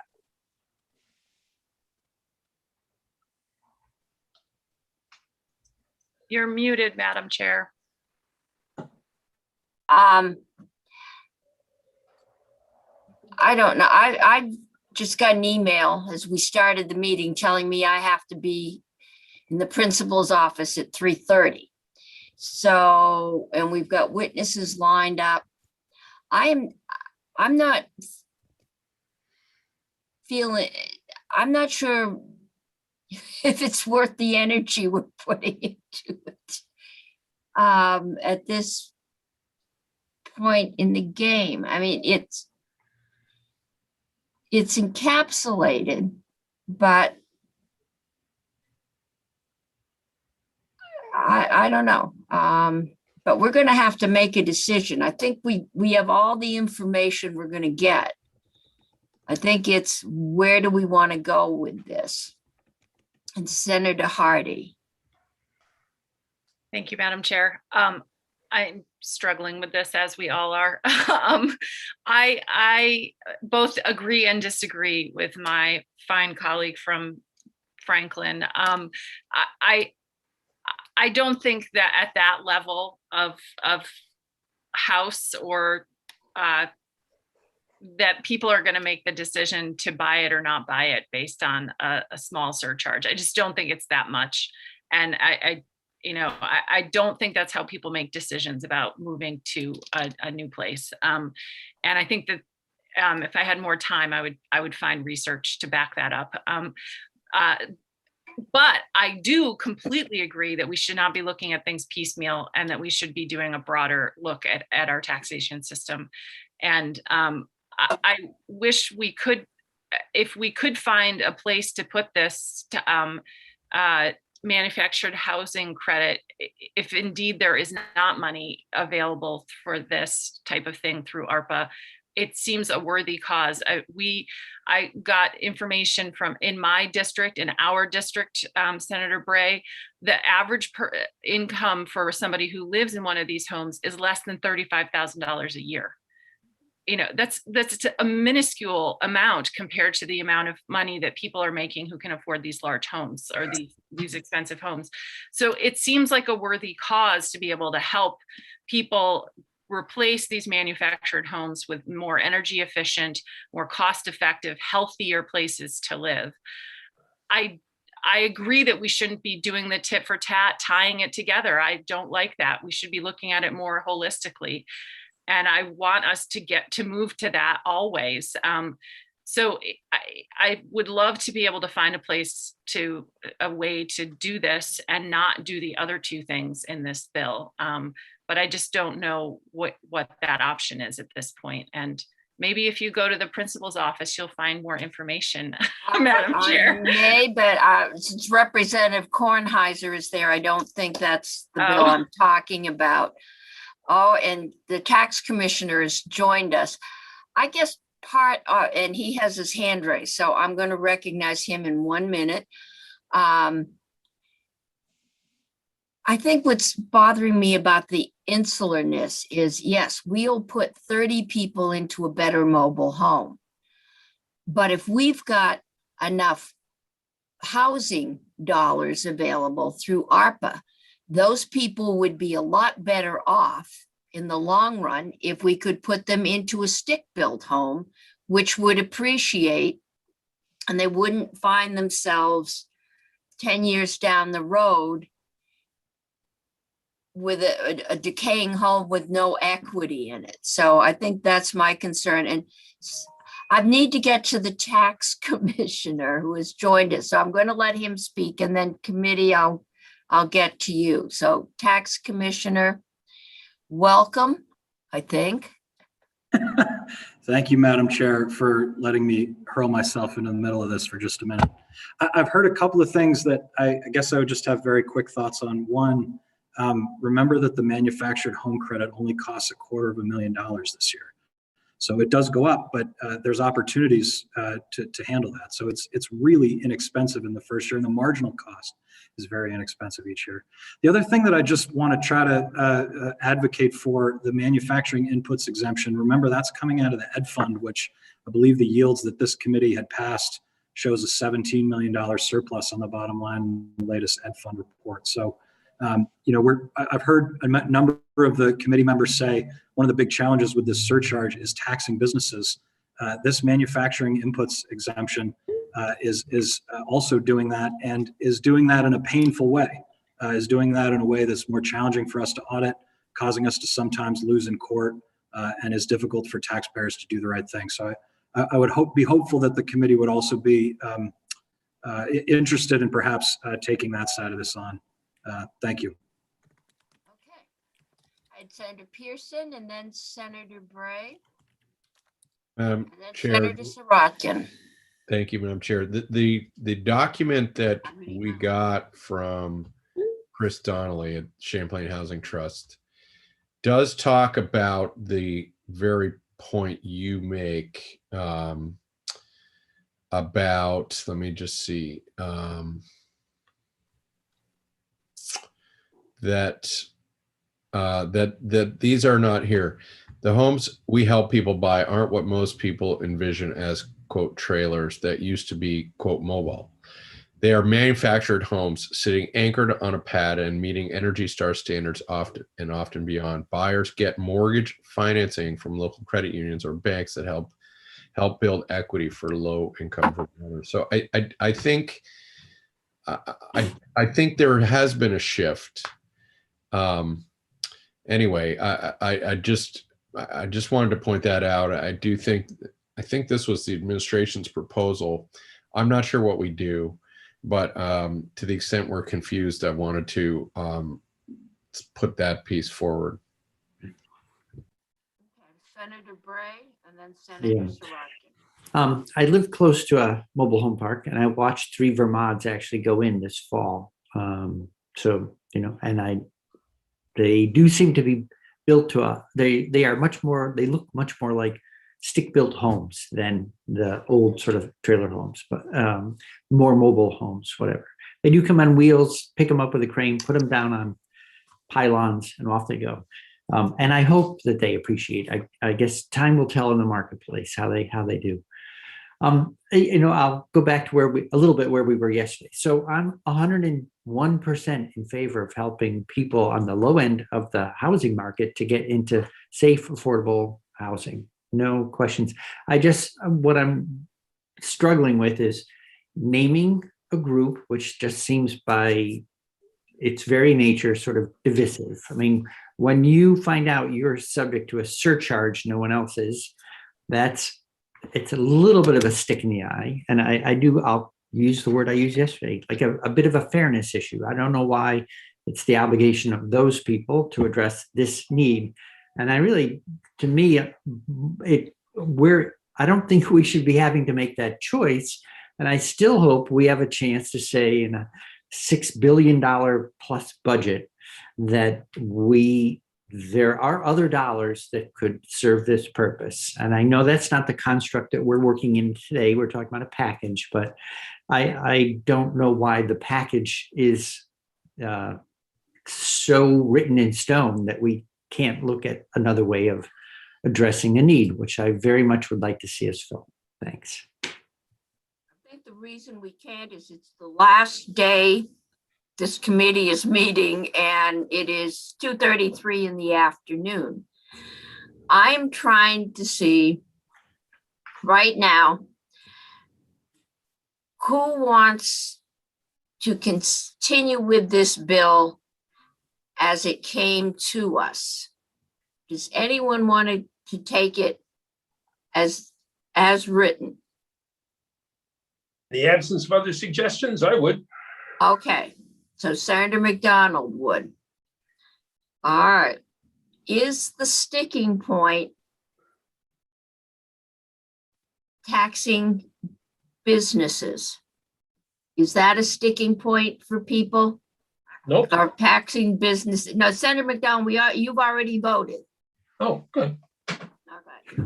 I'm trying to figure out where the Just trying to decision vote was. twice, Madam Chair. Okay, I'm okay. a politician. Voting fraud. That's right. No paper, it ain't even a paper ballot. He was in person. No way to correct that. All right, is the stick, I'm assuming that everybody likes the mobile home tax credit. Is that right? We don't have a problem with that. Yes. I'm assuming that we may not love it, but we could live with the manufacturing going to that standard. Is that yeah, we could live with it. That I forget what that costs the ed fund, but Not 900,000. it Not much I'm not a big fan. Me neither. of the manufacturing tax Exemption. credit. Of the manufacturing exemption. Right. It's not an exemption. It Or it's a- takes it rather than saying that in order to be my understanding, and I'll look at the commissioner, that right now, and I believe, it has to actually do something to a raw material. And in this day of computers and robots, that's getting hard. We've already exempted was the Keurig cups and putting the juice in the little cup. That was the cup was excluded because it didn't do anything, and we excluded that. But I think this, and Commissioner, why don't you? It's a process, right? It's called an exemption in the bill. I can give you my elevator pitch, Madam Chair. Okay, that's good. I call it a modest expansion of an existing exemption for manufacturing inputs. And it tries to clarify what is currently a very unclear issue in the law by the direct use standard, what you mentioned, that in order to qualify under that exemption, there has to be a change to the raw material. And as you mentioned, we are often getting into sticking points. It's a tax that we believe is almost exclusively collected through audit, not voluntarily, and that's not through malice, it's through just misunderstanding. But we believe we have an obligation to administer the law as is, so we continue to do those audits, and we have lost in court with some frequency because of it, because it's a difficult standard to understand and standard to defend. So that was why the tax department had proposed it initially. It was to just try to provide that clarity. There is a small cost to the ed fund to do that, but it would also let us repurpose auditors to what I think are less controversial, more value add items. Okay, I've had Senator Bray and then Senator Sorokin. Senator Bray. So a questioner for the commissioner. So thanks. My understanding of it was that it's confusing, it's difficult to administer, that makes it costly. It's of low value to the state to be having to regulate at that level of detail. This is sort of a common sense reform that frees you up to do other auditing that may deliver more benefit to the state. In other words, it could be, I don't know if you net this stuff out, like the clarification costs 900,000, but it frees you up to do auditing that pays for that. Did anyone look at both sides of the equation on this? Generally, I don't think that's how fiscal notes are put together, but and I worry about if we tried to do that on all fiscal notes, talking about all opportunity costs gets extremely complex. But I think you might have just sold the reform better than I did, Senator Bray. But that's how I see it. This is not a very effective way for us to collect this revenue, and I'd rather repurpose our folks to other less costly, less controversial things. I assume there's also a cost to going to court. There sure is. Will could speak to that readily. Okay. I have Senator Sorokin, So I was then going to, Senator McDonald, then Senator Pearson. so I was going to ask the commissioner before you started the polling, a question on this. I don't know if you know or you witnessed what happened in the House, but I still haven't found an answer and find it curious that when the Ways and Means Committee put this plan in place in H101, which is the bylaw modernization bill, they only put in the tax credit for mobile homes and the surcharge on mansions. Did they express why they didn't put the whole package on there? I don't know the answer to that. I was disappointed in that. I was hoping they would add the manufactured inputs exemption. I don't know the reason that was not included. I will say in H437, they passed almost identical to the original tax department proposal. I think there had been some minor wording changes around coal and certain types of energy. Senator, I can't speak as to why it was put on to S101, but the reasoning I think they excluded the manufacturing. The reason they excluded the manufacturing machinery and equipment from S101 is because I remember there were discussions in the committee when they added it that they thought that the property transfer tax surcharge and the manufactured homes credit were germane to the bill in that they were related to housing, and that manufacturing machinery and equipment exemption was not. So I don't know if that's the exact reason, but there were discussions at the time on S101. That's the reason why those two were in, but not the manufacturing machinery and equipment. Thank That you. makes sense. Okay, Senator McDonald. Thank you. Commissioner, you have I very much appreciate the way you testify and speak to these issues because you make them clear and provide a rationale that makes sense. Businesses don't pay this tax. It's only an audit that gets it. And you make a good case. what I'm asking is as a senator, as we all are here, that when we make this tax cut for businesses, which incidentally is to buy machinery that put people out of work, that replace human labor. And as we struggle to replace the money that we have, the taxes that we have cut to the businesses that are not eager to comply unless by audit, and for the purpose of putting low-skilled workers out of work, what would you recommend as being an appropriate balancing collection from the same folks that was straightforward and easy to administer to keep balanced our tax cuts and our tax increases? How could we fill this hole with revenues so that we do not find ourselves once again cutting the taxes for some and not replacing it from those same groups of people? Thank you, Commissioner, if you could answer that. Sure. I don't have a proposal today to offset that revenue. I mean, in the ed fund, that doesn't always happen, right? This committee had also passed the period products exemption without offsetting because they felt it was good policy. And I think the governor's perspective at this point is that there are significant surplus revenues in both the general fund and the ed fund. And so I'm not sure that he sees the need to offset the revenues at this time. So Madam Chair, the commissioner is expert on taxes and we're very fortunate to have him because he understands the details. But we get this, it's pretty much the same approach to tax increases and tax cuts that we've heard for several years, which is if there's a tax cut, that's a good idea. And when it comes to how to balance it with revenues, that's not something that anyone is prepared to share with us. So we get to do the bidding of the request. And then when it comes to balancing it out, that's on us. So I don't think we're going to get an easy solution. But then why should we expect to get an easy solution? Thank you, Madam Chair. If I could just respond to that, just Senator, never looking to be combative, Senator, but I think as we get into the next discussion about corporate reform, that's a really great example of where the administration and the tax department have embraced the idea of certain things that are going to cut, certain things that are going to increase, and overall having a package that we think is useful.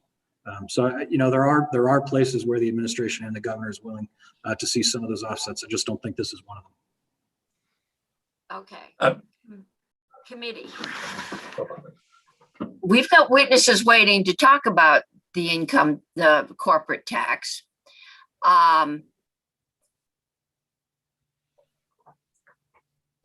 We're going to have to make a decision or it's going to sit there.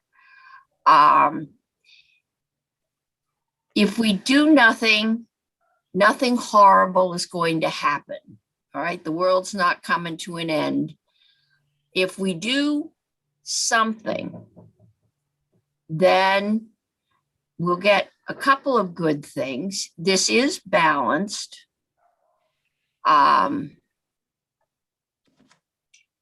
It raises money to cover money and it raises it from the same sources, Senator McDonald. It raises it on business.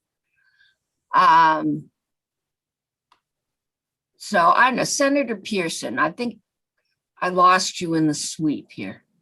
I wouldn't let you lose me for long, Madam Chair. Graham, I looked at your fiscal note and so I have some idea. But actually, if we just advance this bill exactly as it came to us, we're out ahead, right? That's correct. It's tricky because some goes to ed fund, some the revenue fund or the general fund. Yeah, you'd be ahead on the general fund and a little bit down on the And on this mobile home tax credit, it ramps up after the 5th year when it's got a 1.25 million. Is the 6th year also 1.25 million? Yeah, it's so opportunity. So in order for us to understand the balance, if we look at it over 5 years, our revenue number is very different than if we look at it over 15 years. And I've been trying to do that just to see if we could figure out a way out. And we're in this impossible position that we're forced to discuss on YouTube of trying to game out what our counterparts want us to do and what they'll accept and where we land. But it is interesting, Madam Chair, that the House has added actually the two areas of this bill that I think are sort of, we've spent the most time on, certainly, is the mobile home tax credit and the property tax transfer surcharge on high-end properties. And I guess I'm wondering if there's a way to use those two, and Graham, maybe you could help me, like at what point do we hit just those two policies and balance out at least for 5 years, let's say? Am I right that that would require us to raise 750,000 a year for 5 years? Does that get us to cover the mobile? You lost me somewhere. Well, because the cost of the mobile home tax credit is 250,000 this year, 500,000 next year, then it's 750, and it keeps Right, growing. goes up 250 a year. So if we raise, I think my math was, if we raise $750,000 each year, by 5 years, we're balanced out. Okay. We come out a little ahead this year, a little ahead next year. We start to. Okay, so you phase in. Am I right? Well, or we just hit a lower point. You know, I don't know. This is what I shouldn't be the fiscal expert. That's why I'm turning to Graham, but I'm trying. I do have a calculator. We're doing the math here on it. So I think you're right. Yeah. So,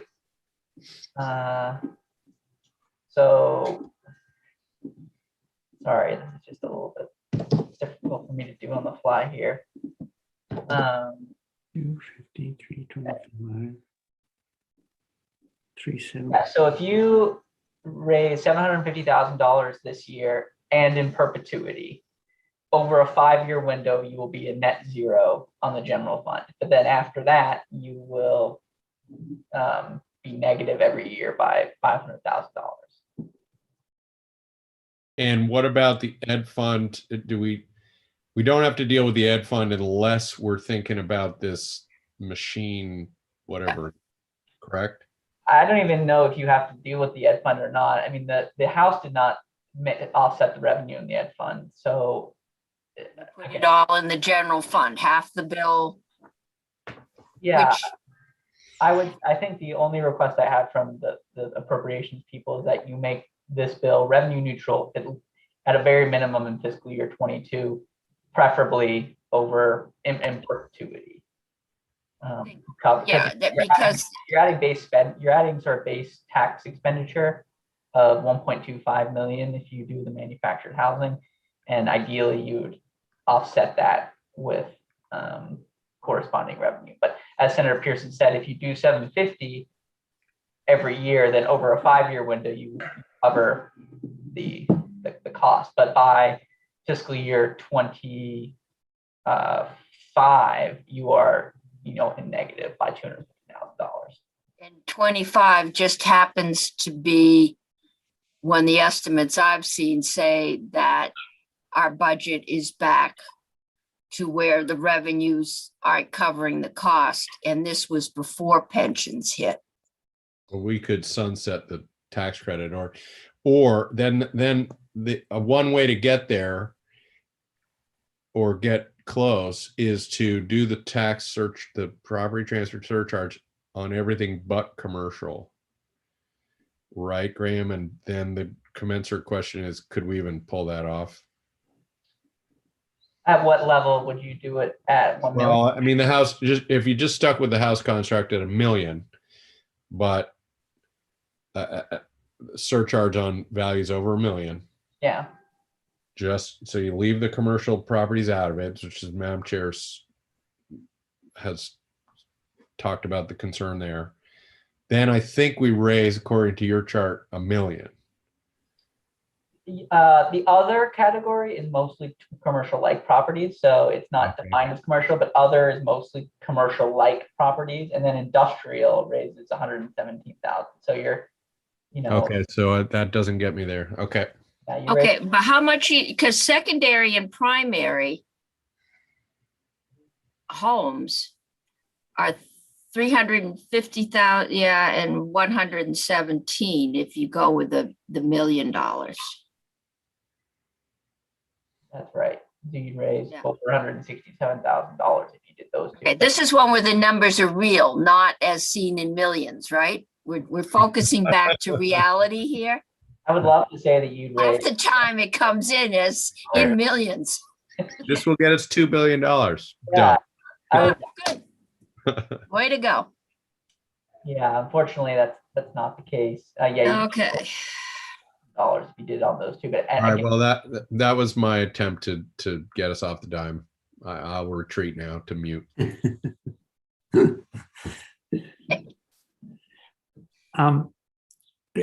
Question for Mr. Campbell. So I've lost track here in all this creative thinking of what happens in year 6 and beyond with this liability.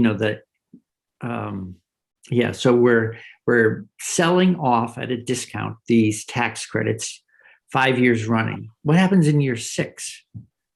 it's a perpetual expansion of the tax credit. So the cost is 1.25 million. If you have the fiscal note available, there's a table in there that shows how these flow because they're 5-year tax. Every year is sort of a tale of 5 years, and so in year one credits total 5 times 250, 1.25. Right. And So then it's back every year. So it's right. that Does that mean year 6, then we drop by $250,000, and year 7, another $250,000? So it Because tails they back keep being down. reissued. No. By year 6, you're just fully ramped up, and then like you have sort of credit stacking on top of credits on top of credits. So it's once you get to that fiscal year 26 level, the cost is 1.25 every single year going forward. It's only you Okay, but that's only if we issue. If in year 2 we sell more tax credits, that's what sets up the revolving. If we only sell them, we sell a 5-year tax credit in year 1, and that's it. After 5 years, it's In year 6, year 1 goes away. Right. That's Yeah. why I thought there'd be a ramp back down, but we're saying no ramp down. well, not if we keep selling 5-year tax credits. if you sunset it after year 5's credits are issued, then it would be a scale down. What if we only issued credits in year 1? Or year 1 and year 2? Then I don't know how that would be drafted, but you would just, I think you would say that in fiscal year 22, there'll be an expansion of $250,000. And what that would allow is you'd have an expansion of 250 every single year for 5 years, and that's it. But it would only be, an allocation of 1 year's worth of credit. So I don't know if we've ever done that before. I don't know if these credits are the first time home buyer credits. There has been sunsets put in place on these types of credits such that they come back down. But I think as recently as 2019, we've extended those sunsets so they kind of stay elevated. So you could, I think, in theory, issue just 1 year's worth of credits in the bill, but that's not necessarily the proposal in front of you. And I think it would be perhaps wiser to have someone who is a little more versed in these credits to sort of just describe whether that's a smart policy decision or not. No, I mean, usually we do credits. Most credits we've expanded, except we may have cut back on some VEBC credits. But usually things like downtown tax credit, they get expanded. Yeah, I think the only example I can think of is there was a sunset on I think it was the affordable housing tax credit that acted in a similar fashion as this, where you had these sort of stacking, these 5-year credits that stacked on top of each other. And there was a sunset on that. And it was that sunset was extended by the legislature in 2019. I think this is coming up because we have a whole lot of federal money right now, and all the budgets are feeling pretty flush. We're getting to do stuff. But I keep remembering Steve Klein's warning that in 3 years, we're back to the, I believe they call it the alligator jaw, where our expenses, and they're primarily pensions, salaries, ongoing expenses to the state are going up faster than our revenues. So unless our economy comes out of this a whole lot stronger, or some, we're back to that. We're passing the tax credits, but they're going to be an ongoing draw on the tax base. And I just keep remembering, must have been back in the mid to early 90s when the economy was booming for whatever reason. And the legislature put in full-time kindergarten. When we moved here and our kids went to school, only the big cities had kindergarten. We put in mandatory universal K-12, and then the money went away. And we spent that one time on really good programs. And it was walking the halls, what you could feel the pain. And there was a lot of focus for many years on not spending what was called non-sustainable revenue. And I think the folks that were there then that remember the pain are by and large not here anymore. I think Senator Kitchell was around. I was around in another role, but I don't know if in 5 years we're going to be able to sustain a tax credit. I don't know that. So Senator Hardy. I think, Madam Chair, that's why the bill came over with a revenue source to fund the tax credit. And Yeah, it did. And we're stuck because it seems like the majority of the committee doesn't love that revenue source. And we do want to do the housing credit. We're kind of meh or whatever on the manufacturing credit. I And like so- the manufacturing credit. Okay, well, in general, it doesn't sound like people are against it or excited about it. It's just kind of whatever. So to your point that, in a few years, we might not be able to afford the housing credit. The bill did come to us with a source of funding that would pay for it in the out years. And Maybe yes, maybe no, because the boom in the housing market is also tied in some ways to the pandemic. And that may not be an ongoing revenue. We'll just have to find a way to absorb it. right, But but it's not the fiscal note does seem to take that into consideration. It has the revenue Does from average. going down, and it's based on a 5-year average. So it seems like, that Graham has done a really good job of trying to take that into consideration in projecting the revenues. I mean, the continued frustration is that we don't have another, revenue source to put on the table at this late date, given that people aren't thrilled about the revenue source that's proposed in this. And, we just passed out the miscellaneous tax bill. We could have maybe found a little bit more room in that. I don't know, but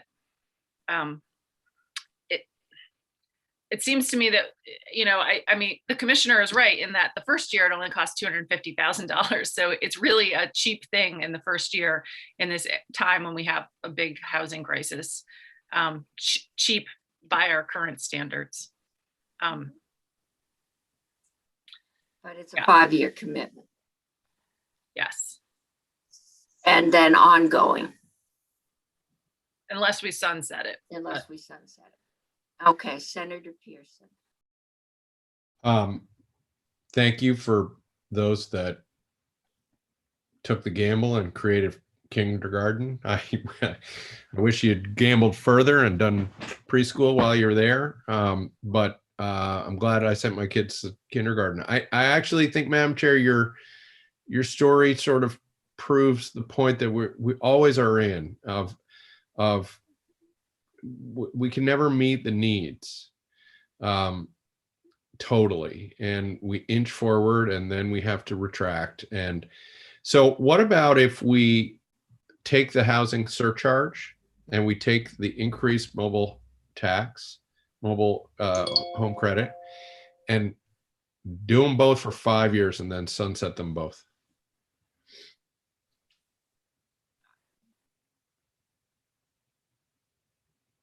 It gives us a chance to reassess. And it lets us look at the shape of the economy then. And it potentially takes advantage of this crazy housing boom. I hope. I think I'm going to list my daughters tomorrow. I think you'll be done by Monday. I hope. I do too. 3-month housing insurance is very expensive in an unoccupied dwelling. Lloyd's of London, I need it gone. Okay. Werewolves of London. Was that a? And lawyers, guns, and money. That's right, and they are getting paid. Can I ask a question though, Senator Pearson?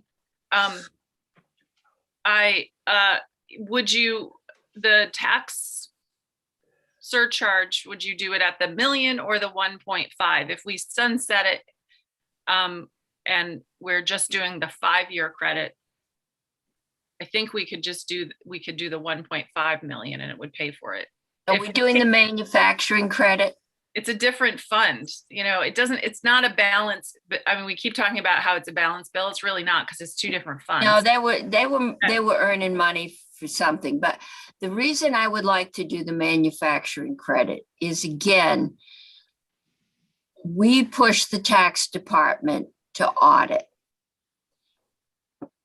And we spent 2 years of dozens of people showing up in the finance committee who had been nailed with potentially high penalties that they didn't know. They were not cheating. The big one was bark mulch. If it got used on your roses, it was taxable. If it got used on your tomatoes, it wasn't. To have a tax system that is not clear, and most people do pay their taxes, that is not clear is not a good tax system. And if we can move it so that it is clear what is taxable and what isn't, it gives us a better system. Then we can raise the taxes if we want to do that. So, Madam Chair, my point was just that we don't have to worry about balancing that. I mean, No, if we just let that money go into the ed fund, we're not. Right, yeah. because we already have It'll money come on the bottom line in the ed fund. So we could do this $1.5 million surcharge and still pay for the housing credit and sunset them both in 5 years. And then that would be giving a little bit on the number of entities affected by the surcharge. We'd still get the housing credit during this crisis time, and the manufactured housing or the whatever. Manufactured housing. The other manufacturing. manufacturing, yeah. Manufacturing things. The manufacturing tax exemption we could still do on the ed fund. So we could still do all three. We just, Okay. maybe that's. Graham, does enough that for work people. fiscally? And Abby's been sitting here. I'll ask her if that can be drafted quickly. Senator Bray. You're muted, Senator. Muted. Yeah. I was trying to keep track and figure out the money in a simple way. Can I share a screen and ask our fiscal team to? Yeah, All Faith can give you the ability. right. So where is that? Here it is. Yeah, something's coming up. So. Okay. Well, so here's, Can you explain? This is worthy of Senator McDonald. well, I'm just trying to see the money coming in, and that's why I thought there was a taper, a 5-year commitment, and we only added one $250,000 block each year. So we get to, by year 5, that's 1.25. You're at the top. And then I thought it drew back down because on year 6, the first year tax credit is now expired. Only if we sunset it, Chris, because what happens is if in the way it's drafted now is every year we would issue $250,000. So once you get to year 5, it stays at that year 5 level because everything that's expired then gets replaced by a new round of credits. So right. your tapering works if we sunset it. And then after 5 years, it would go down to 4, 3, 2, 1. This is exactly what Senator Pearson just proposed, actually, with a 5-year sunset. I believe. Because that would be, yes, we would be issuing them for 5 years. And then there'd be a 5-year tail till they all ran out. And at any time, we can say, we're going to issue them past year 5. Right. So we got to the same point, one with a calculator, one with drawing boxes. So you need to put your highlighter colors on that, Chris. That would improve the graph. I know, but I was trying to go fast and pay attention to committee. Which is almost impossible. Okay. Right, so I'm going to stop Graham, that. I think that I like does it work? Yeah, I like the blocks. That makes sense to me. The only thing I would just say with a sunset, just be aware that your pay for here, which in this case, as I'm hearing, would be the $1.5 million property transfer surcharge. That would sunset. That revenue would go away in fiscal year 26. Okay, yes, that would go away in 5 years too. Oh no, but then we've got a tail. You still have a tail that you're looking at $1 million, then 750, 500, then 250. That's sort of unaccounted for at the back end. I don't know if that's too far in the future to even think about, but just be aware that. And that would make it really difficult. If you sign the contract to buy the house in 1 year and it didn't close till the next year, what's your tax, your surcharge? So I think we may have to eat it at some point on the far end, or extend it for 6 or 7 years where we'd be making some money that would then cover. I'm not saying I like it, but I'm trying to play nice. Find a way. We got 20 minutes and I'm gone and you're on your own.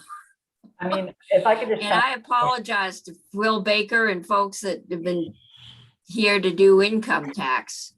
This is why I didn't make any promises that would make progress on the corporate tax. So Senator Sirotkin. So I agree with Senator Bray. I'm not saying I like it, but I'm trying to play nice. Three things I'd like to point out. One, if we start out at a 5-year sunset, it goes to conference and it probably goes up from there.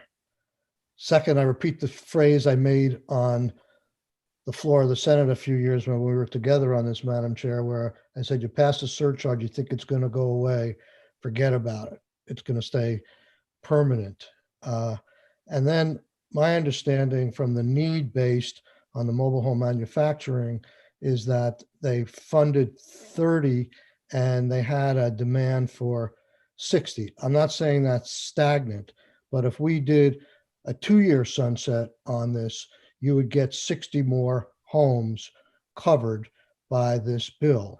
There's nothing magic about 1 year, 2 years, 3 years, 4 years, or 5 years. You can do any one of those you want as a sunset and review it at that point.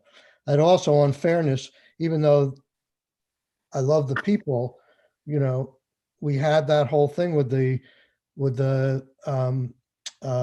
down payment assistance program, where they came in and said 5 years and it would sunset.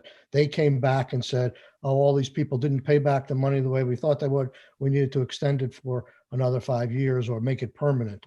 So I think the sunset, just to be transparent, I think the sunset is not as clear as you would think. I would feel more comfortable perhaps with a shorter sunset and a report back. Okay.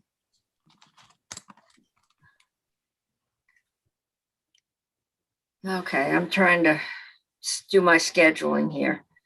Can I ask a clarifying question? Yeah. Senator Sorokin? So you're proposing just a 2-year sunset on the housing credit? Is that what you just said? I'm trying to understand.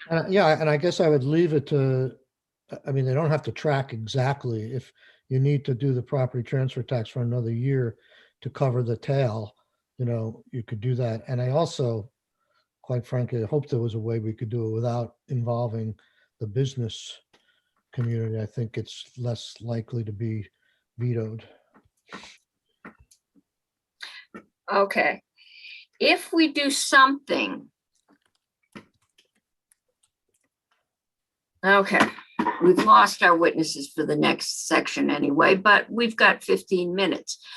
If we do something, this bill stays alive.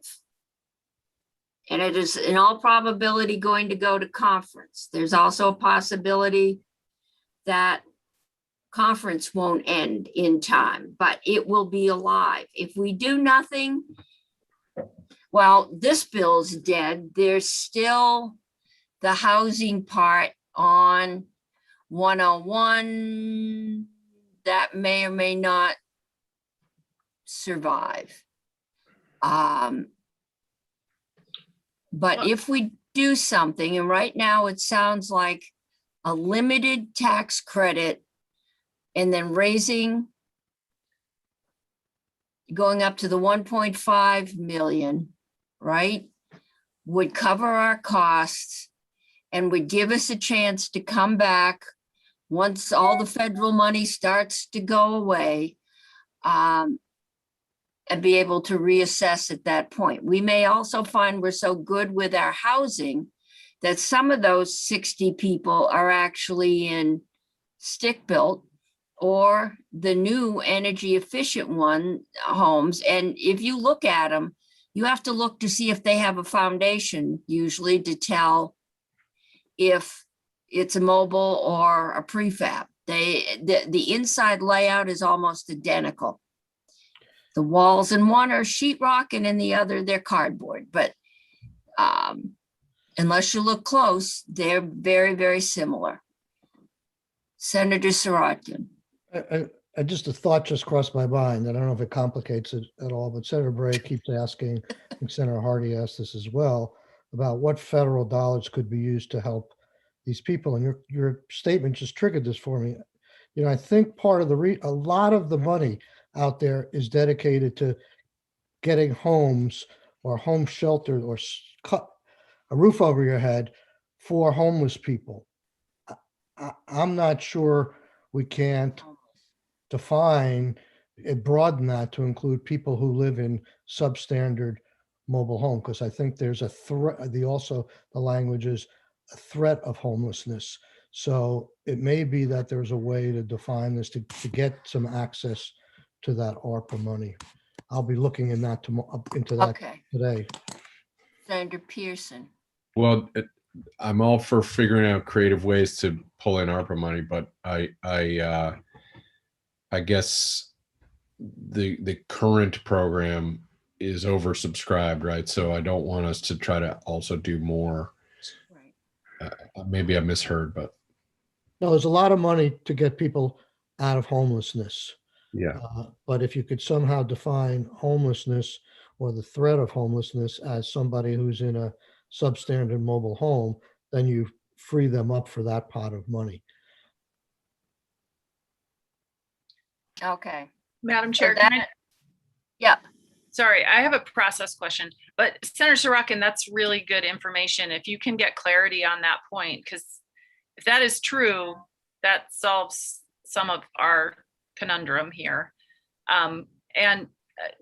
Just a process question about the bill dying or not dying. So since we're in the first year of the biennium, if we do nothing, it would stick Right. around until next it year. will right? stick around. We do And not what- have to do that, right? We do not Okay. have to do it. And what happens to a bill that goes to conference and then dies in conference? Does that It stay can, no, alive? conference can stay alive. Cannabis was alive for I don't know how many years. Okay, so even if this bill went to conference and we Right. didn't reach agreement, it could, we could pick back up this fun topic Right. next January. And Okay, we do not have to do it today. If thanks. so, unless somebody is ready to make a motion, I am just not seeing that we're ready to do anything right now. And no one's jumping up and down at that. Well, You mean a motion to adjourn? Is that what you're looking for? That would work. I've got to go to another meeting in, I think it's 9 minutes. I mean, I think we're all wanting to get to yes. And the problem is Yes. there's a certain amount of information missing to know whether we've exhausted the opportunities. Well, why don't we, can you draft up a list of the information that people would like? We'll see if we can get it. We can probably snatch an hour or so next week, depending on how the committee of conference and the floor goes. I'm happy to start a list and send it to everyone. And if people That would just be keep good. sending it on round robin until we have the full list, so we could gather that before we ever Okay, get and together. then if you get it to me or Faith, we'll see what we will, I think, have a better idea. Why Senate Ed, who already had the yield bill and that small schools grant, I believe, was on the original yield bill. But I may not, but Right. that's why we couldn't put it through all remaining stages of passage, which means it's going to be Wednesday before we get a committee of conference. But the miscellaneous tax bill? Is that what you're- Miscellaneous tax, yeah, Right, so that's up for third reading on Tuesday, right? yeah. So that's another avenue. If we're only going to do a piece of this, is to do a Good floor for- amendment. Yeah, if we can get something together, we can put it on there. So if we could get JFO to give us information over the weekend, that would be helpful in making a decision. Well, we got to decide what information we want. Right. So I can start the list. I only think I have one item to Yeah. start it with, and that was to find out more about the ability of housing dollars to be swapped in or out. To what degree are they fungible? And so some of this pressure on manufactured home funding directly could be resolved. Okay, and that's really Senator Sorokin and. Right. Is there another question? Because I'll write it down right now. What do That's people- that's the one I had written down, Chris. Okay. Okay, so Graham Michael, and propped up I'm not to- sure who in joint fiscal might know that. But Michael, one of the questions is, we're trying to figure out how much money is available. And maybe that's going to take a discussion with the folks in approps is available to help alleviate some of the housing problems for folks that might be looking to upgrade their mobiles. Graham, do you have that information? Did Senator Pearson have a funding question though? No, but the answer to your question was answered according to Champlain Housing, that it doesn't, you know, they're pushing for this. The administration is pushing for this because this particular program is oversubscribed and is not able to be helped by ARPA money. That's their testimony. I can only assume. Right, but you know, that sort of math thing where A goes to B goes to C. There could be that there's a displacement you can do that frees up money for it. Doesn't have to be Could ARPA. put people in a stick-built home. If ARPA money displaces general fund dollars and general fund dollars flow over, that's what I mean. Okay. We are talking about a fairly small amount of money when you're talking about that kind of thing, right? Yes, we Right. are. This is in Steve Klein's cushions in JFO. Could we ask Abby, while we're getting all this peripheral, the closest I think I've heard has come is to draft a bill that has the $1.5 million sales for everybody, and commercial and primary residence, has a 5-year sunset on the housing credit, and puts through the manufactured, whatever we're calling it, manufacturing clarity credit bill. Can we draft that, and then we'll try and find out what kind of other money might be available for housing, because that way at least we're going to have a bill we can up or down. We are running out of runway. The fence is looming, and our time is going to be in 10-minute snatches next week. That draft, you would not want to have the sunset on the surcharge yet. Is that correct? Oh, no, I think we're going to sunset the The surcharge as surcharge. well? Maybe do the housing credit for 5 years and the surcharge for 7, because we've got a tail on the housing credit. If we'll over collect, and then we should have the money to ramp out. Okay. Everybody's so happy. And I'm not sure what I'm going to discuss, but I'm going to discuss something. I'm not sure which one. I will see. Faith hasn't gotten back. I will see 2 of you, I hope, at 9 o'clock on Monday. And then we'll go from there. Senator Pearson. 2 things. Miscellaneous energy, whatever, it's 431 or whatever is on the floor Tuesday. Any objection? Assuming that goes smoothly, can we put that in all stages? I think, what we might want to do, since hopefully try. by then, we should take the wood pellets off either miscellaneous tax or energy. It may well be safer on the energy bill. Yes. Yeah, I don't know. By then, Or leave them on both and see how they're progressing, and the committee of Identical conference language, can right? take it off. or leave it on tax, because that, well, We've yeah. done both. Whichever one passes first or last, the rules, but they're identical. So at some point we can take it off. Okay. But none of you, and Senator Brock, you have a different consideration, but in terms of this committee, that's okay if we try to get that moved over on Tuesday. Is that fair? Miscellaneous energy. Yes. Thank you. Yeah. There you go. You mean in terms of a rule suspension? Yeah. I don't know. I'd have to talk with the rest of my caucus to get some input on that. It may or may not be.